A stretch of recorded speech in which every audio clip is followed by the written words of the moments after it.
ძვირფასო თანამემამულეებო, მოგესალმებით.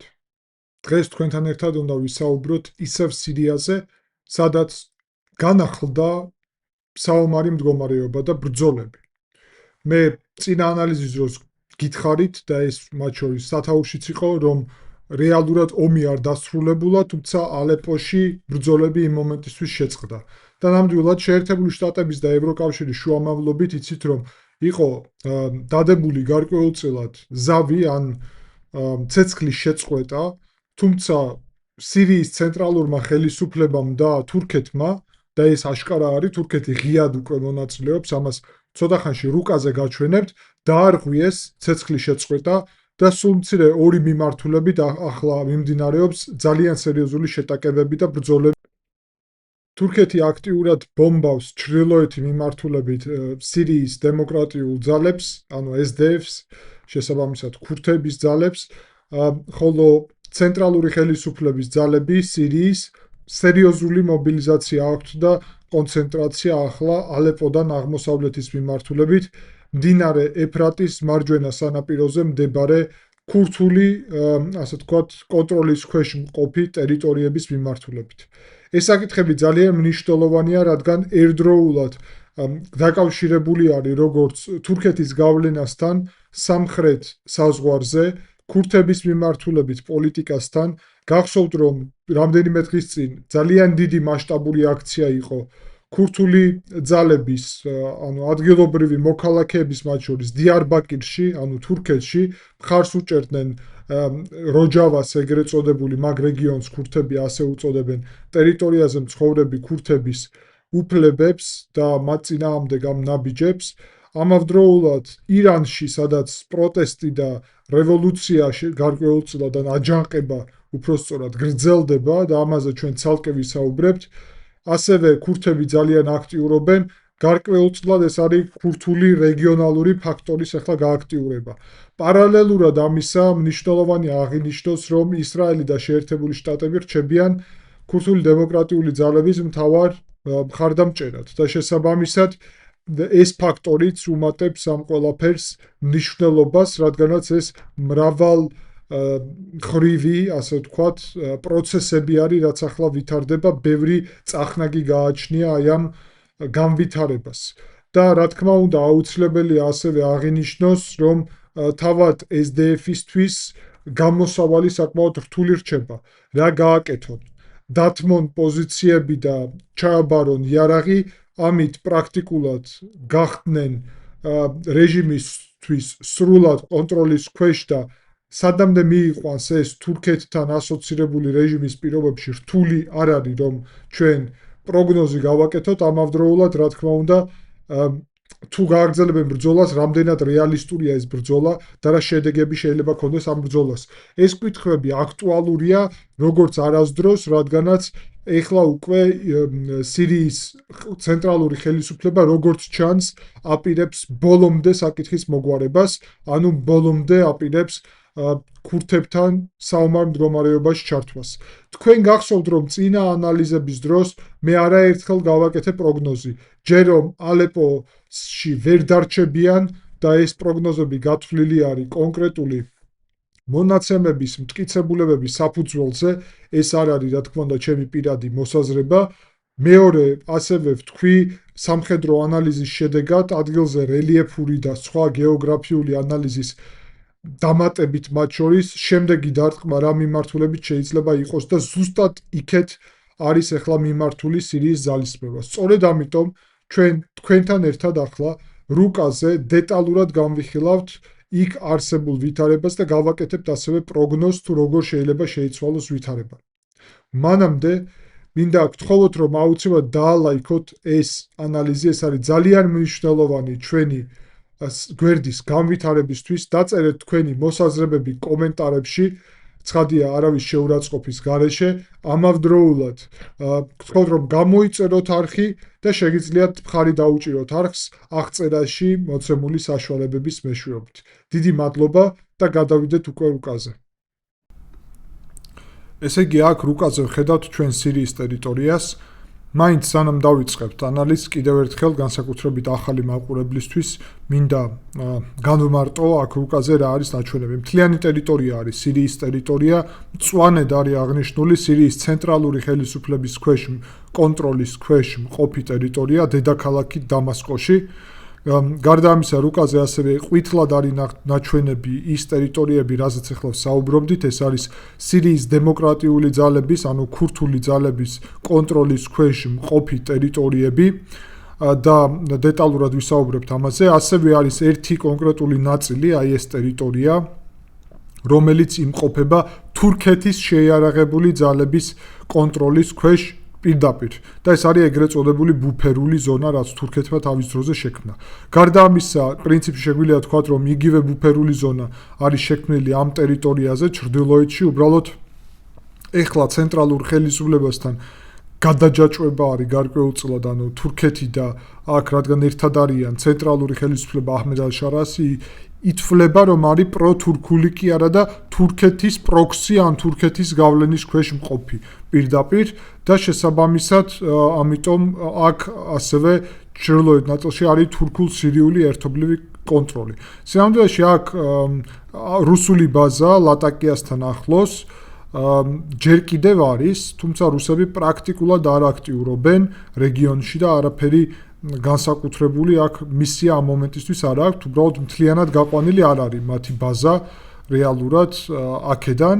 სამხრეთის ნაწილში არის ნახევრად ავტონომიური ას-სუვეიდას რეგიონი, სადაც დრუზები ცხოვრობენ, ესეთი ეთნიკური ჯგუფია და ეს არის ჰოლანდიის მაღლობლები, რომელიც რაც მკაფიოდ არის აღნიშნული, არის ისრაელის კონტროლის ქვეშ მყოფი და დანარჩენი ნაწილი უნდა ყოფილიყო ბუფერული ზონა, თუმცა ისრაელმა დაიკავა ეს ბუფერული ზონა ასადის ხელისუფლების დამხობის პერიოდში, რომ თავი დაეცვა უკეთესად აქეთ ამ მხარეს რომ არ ყოფილიყო რაიმე თავდასხმითი ღონისძიებები, ანუ უფრო ღრმა ჰოლანდიის მაღლობლებზე.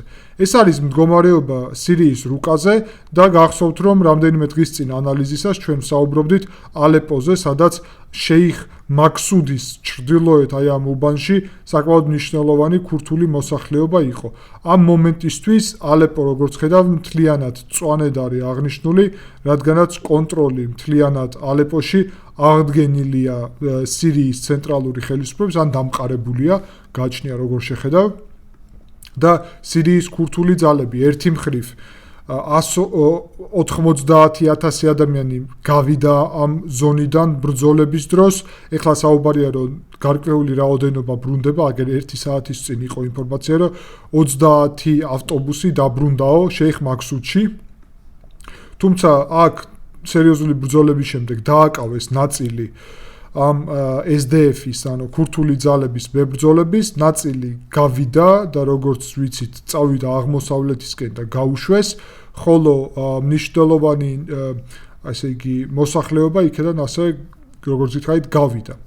ამ მომენტისთვის როგორც პროგნოზირებდი, ძირითადი კონცენტრაციის ყურადღება და წინა ვიდეოებში ეს ნათლად ჩანს უკავშირდება მდინარე ეფრატის, ხედავთ მდინარე ეფრატი, რომელიც აქ ჩამოდის და შემდეგ აქ აგრძელებს რაქა მარცხენა სანაპიროზეა და აგრძელებს დერერ-ზორი აქ მარჯვენა სანაპიროზე არის. მდინარე ეფრატი აქ პრინციპში ყოფს აი ამ რეგიონს ორ ნაწილად. და მარჯვენა სანაპიროზე მყოფი ქურთული ძალებისთვის, რომ ყველაზე რთული იქნება იქ თავისი არსებობის და გავლენის შენარჩუნება, ამაზე მე რამდენიმე პროგნოზიც გავაკეთე. ზოგადად ჩემი პროგნოზი იყო, რომ ალეპოში ვერ დარჩებიან, ასეც მოხდა და შემდეგი პროგნოზი უკავშირდებოდა რამდენიმე ქალაქს, კერძოდ ქალაქს, აი ამ ქალაქს დეირ ჰაფირს, კონკრეტულად ეს დასახლებული პუნქტი, შემდეგ აქ მოდის დასახლებული პუნქტი მასკანა და შემდეგ მოდის ათ-ტავრა დასახლებული პუნქტი. ათ-ტავრას მიმართულებით უნდა გაცნობოთ, რომ იყო ტერორისტული აქტი აქ ისლამური სახელმწიფოს, შემდეგ თურქეთმა ასევე დარტყმები განახორციელა, ოღონდ ისლამურ სახელმწიფოზე არა, ქურთულ ძალებზე ამ რეგიონში. ქურთული ძალები მიუხედავად იმისა, რომ უარყოფენ და აგერ ეს სიახლეც არის 25 წუთის წინ, რომ ჩვენი ძალების კონცენტრაცია არ ხდებაო მასკანას და დეირ ჰაფირის მიმართულებით, ამ შემთხვევაში უნდა ვთქვათ, რომ ქურთული ძალები, რბილად რომ ვთქვათ, სიმართლეს არ ამბობენ. რატომ? იმიტომ რომ ჩვენ არაერთი ვიდეო ვნახეთ, როგორ აქტიურად გადაადგილდებიან ქურთული ძალები ამ მიმართულებით და შესაბამისად საუბარი იმაზე, რომ ეს არ ხდება, თანამედროვე ეპოქაში ცოტა უცნაურია, მაგრამ გასაგებია მათი სტრატეგია. საინტერესოა, რომ ქურთულმა ძალებმა აი ამ 4 მიმართულებით ხედავთ დეირ ჰაფირის ქალაქის მიმართულებით ააფეთქეს ხიდები. აქ არის მდინარე, აგერ ხედავთ, ლურჯად არის აღნიშნული მდინარე, კიდევ ერთი ხიდი აქ და კიდევ ერთი ხიდი. და ასევე სამხრეთის მიმართულებითაც არის მდინარე. ამ მდინარეების მიმართულებით ქურთულმა ძალებმა ააფეთქეს, აგერ განახებთ, ხიდი, ასეთი პატარა ხიდია საკმაოდ, როგორც ხედავთ, თუმცა მნიშვნელოვანი აი ასეთი მდინარე გადის იქ და ეს ხიდი ააფეთქეს იმისთვის, რომ შეზღუდონ აქ სირიის შეიარაღებული ძალების შესვლა ჩრდილოეთის და სამხრეთის მიმართულებით. პარალელურად სირიის ძალებმა განაცხადეს კონტროლის დამყარების შესახებ აი აქ ჩრდილოეთში და სამხრეთში და განაცხადეს, რომ ძალიან მნიშვნელოვანი არის ეს, დახურულ ზონად აცხადებენ დეირ ჰაფირს, მასკანას და მასკანას ჩრდილოეთში მყოფ აი ამ რაიონს. ამავდროულად აი ამ რაიონში მანბიჯის სამხრეთ ნაწილში ადმინისტრაციამ გამოაცხადა, რომ ყველა სკოლა იქნება დახურული საომარი მდგომარეობის გამო, რომელიც იქ შემოღებულია. ქურთული ძალები ასევე აი აქ ბომბავენ შეიარაღებულ ძალებს, რომლებიც მობილიზებული არიან აქ და აქტიურად როგორც ჩანს აპირებენ ბრძოლებში მონაწილეობის მიღებას სწორედ დეირ ჰაფირისთვის. დეირ ჰაფირის მიმართულებით ჩვენ ხედავთ სირიის ხელისუფლების მიერ გაგზავნილ შეიარაღებულ ძალებს, ხედავთ ხო? მათ შემადგენლობას, აგერ ტანკები და სხვა ტექნიკა, რომელიც აქეთ მიემართება. გარდა ამისა, ჩვენ ასევე ვხედავთ საინტერესო კადრებს და ახლა განახებთ, რა ტიპის შეიარაღებას აგზავნიან ასევე დეირ ჰაფირის მიმართულებით.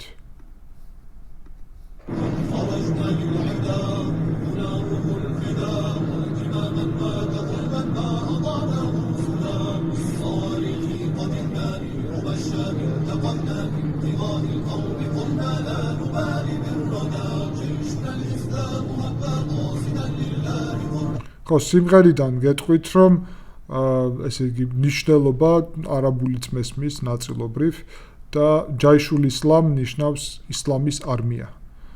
ძალიან საინტერესო არის მინიმუმ ეგ ფრაზა, რომ ჟღერს ამ სიმღერაში. სიმღერა არის პატრიოტული, ისლამური და ისლამის არმია მიემართება ბრძოლაზე დაახლოებით მისი შინაარსია. შესაბამისად, დასკვნები შეგვიძლია თავად გამოვიტანოთ. რა შუაში არის ისლამური არმია, როდესაც ბრძოლა გეგონება საერთოდ რელიგიური არ არის, ცალკე თემა, მნიშვნელოვანი თემა. ეს უკავშირდება იმას, რასაც უკავშირდება სირიის და თურქეთის ერთად ყოფნა, ანუ თურქეთის აქ კონტროლი და საიდან მოდის თურქეთის პოზიციებიდან ისლამურ სამყაროში. რა პოზიციები არის ეს? ეს არის ისლამური სახელმწიფო, ტერორისტული ორგანიზაცია არა, ოსმალეთის იმპერია იყო ისლამური სახელმწიფო, სადაც ხალიფი მართავდა და აი ეს მთელი იდეა ისლამური ჰეგემონიის შესახებ, მოკლედ მათი დღის წესრიგში ნამდვილად არის და რეჯეპ ტაიპ ერდოღანი ერთ-ერთი მაგის ლიდერი არის ძვები მუსლიმების დაჯგუფების თუ არ ვიცი. ვიღაცა იტყვის ტერორისტული ორგანიზაცია, ვიღაცა იტყვის საძმო გარკვეული იდეოლოგიური გააჩნია, როგორ შეაფასებ, მოკლედ ასეთი ორგანიზაცია. ეხლა ვხედავთ, რომ 1 საათის წინ აქ უკვე ბრძოლები დაწყებულია და აქტიურად მიმდინარეობს გარკვეული პირველი შეტაკებები, თუმცა გუშინაც უკვე მიმდინარეობდა დეირ ჰაფირის მიმართულებით. აქ ჩრდილოეთში რომ ჩაკეტილია სავარაუდოდ აქედანაც იქნება შეტევა და მასკანას მიმართულებით. ხო, მე ველოდები რომ გარკვეულწილად ძირითადი დარტყმა იქნება ჯერ დეირ ჰაფირის მიმართულებით, შემდეგ მასკანას მიმართულებით, აგერ მასკანა და ალბათ ნელ-ნელა შეძლებენ რომ დაუახლოვდნენ 10 ტავრას.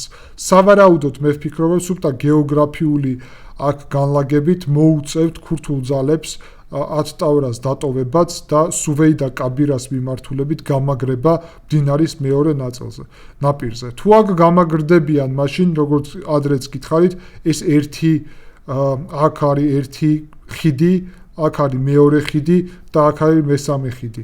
ალ-რაქას ხიდი არ არსებობს, ანუ აფეთქებულია და კიდევ ერთი ხიდი არის დერ-ზოლის მიმართულებით და აფეთქებულია. ანუ სულ 3 ხიდი დარჩება, რომლითაც რეალურად შეუძლია ცენტრალურ ხელისუფლებას აქეთ გადასვლა. მაგრამ გაუჭირდებათ თუ გადმოვლენ აქეთ ქურთები, მაგრამ ამავდროულად რუკაზე ხედავთ, რომ 3 ნიშანს თურქეთის შეიარაღებული ძალები, რომლებიც იმყოფებიან აქჩაკალეს და აი ამ მიმართულებით, ხედავთ ტელ-აბიადის მიმართულებით, აქ არის აქჩაკალე, ტელ-აბიადი სირიის მხარეს მდებარეობს და აქ არის ასევე თურქეთის ქალაქი და რას-ლაინი.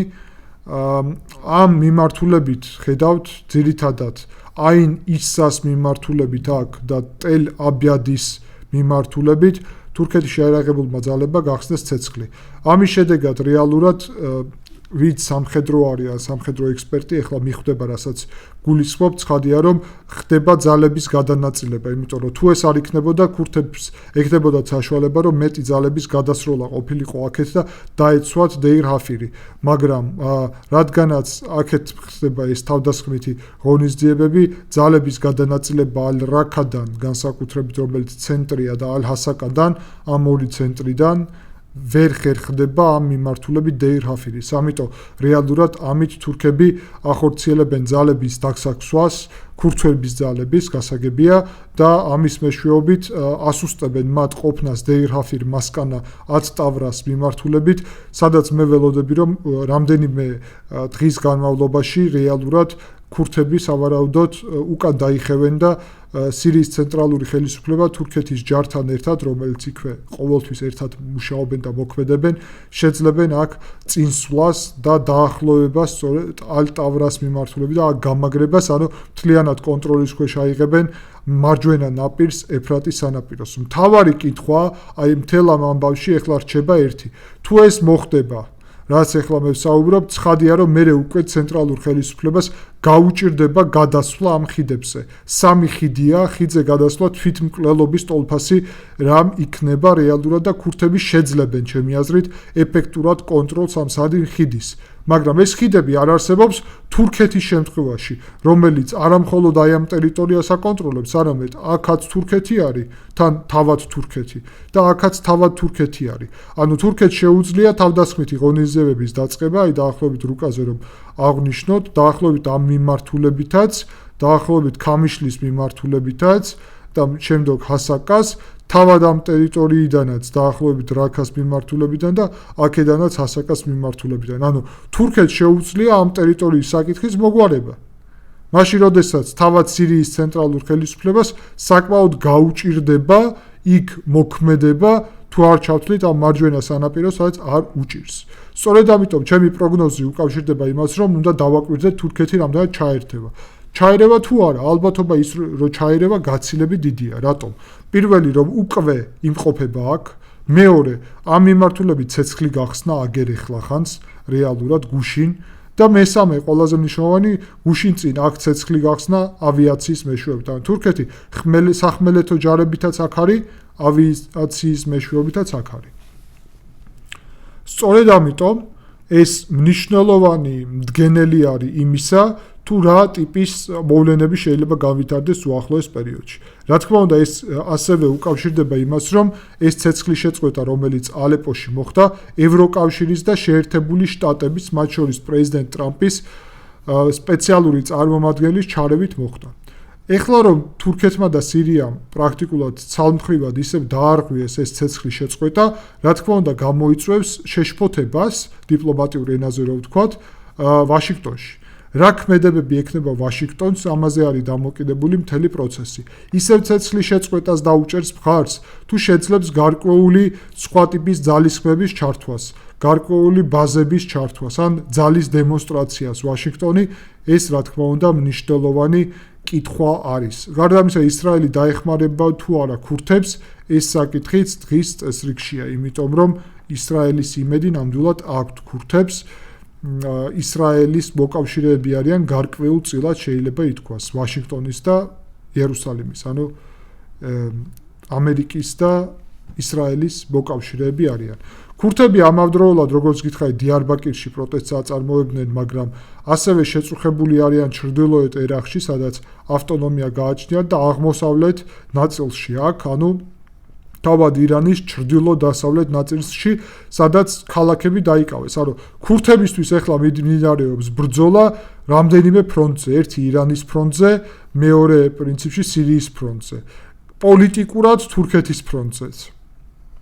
თუმცა და ეს მიტინგი ამაზე მეტყველებს. თუმცა ჩრდილოეთ ერაყში ბრძოლა არ არის, იმიტომ რომ ბრძოლა თავის დროზე გაიმართა და ეს იყო სადამ ჰუსეინთან და სადამ ჰუსეინის რეჟიმის დამხობა შეერთებული შტატების მიერ, მათ შორის იყო მიმართული იმისკენ, რომ ქურთების აქ ავტონომია შექმნილიყო, რაც მოხდა შემდეგ და რაც მნიშვნელოვანი კონფიგურაცია არის ქურთების რეგიონში მყოფნის, ანუ აი ამ 4 ქვეყანაში მათი ფიზიკური ყოფნის. ახლა უკვე აქ შეგვიძლია ვთქვათ, რომ ძალების ნახეთ საინტერესო არის, რომ ძალების კონცენტრაცია ხდება 11 წუთის წინ არის სიახლე, ესე იგი ეფრატის მიმართულებით ჰასაკადან, შადადიდან და ქამიშლიდან და აწარმოებენ, ესე იგი დერერზორიდან დასავლეთში, აგერ დერერზორიდან დასავლეთში